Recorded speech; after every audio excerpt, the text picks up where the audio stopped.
instructions, and I just wanted to clarify what that means to me.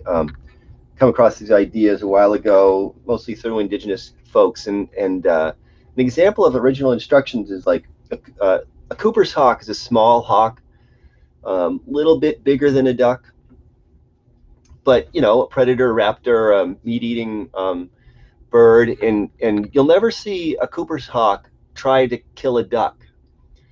Why? Because that doesn't make any sense. And it's very obvious and very clear. And if you look at a situation where you might see, we have, you know, there's a pond close to where we are, and you'll often see ducks on the pond, and there's often Cooper's hawks flying around eating the frogs, but not the ducks. It's not like a Cooper's hawk would not eat duck meat because it couldn't tolerate duck meat, or somehow it's because if a Cooper's hawk tried to take down a duck, it might get hurt, and that injury would be far more damaging to the life of the Cooper's hawk than what the meat would possibly bring them. And it's not like they're taught that somehow. It's just part of what makes sense. And so that's an example of what you would consider original instructions. These original instructions are things that we all have access to, and they're very obvious. They're very common sense related.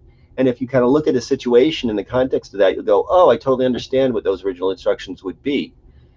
Thing is, there's original instructions for all of us.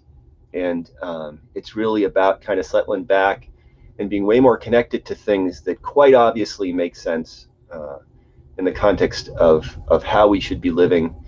And it's not like somebody else has to instruct us about these things, or that we have to enforce these laws on other people.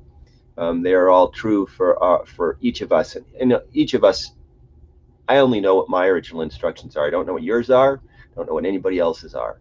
I just know that I have mine. And if I settle back, I can start to understand what they are, and I can start to live more consistently with them, you know, if I choose to. So anyway, you just want to throw that out. Hope everybody's having a great day, and I'll be back tomorrow.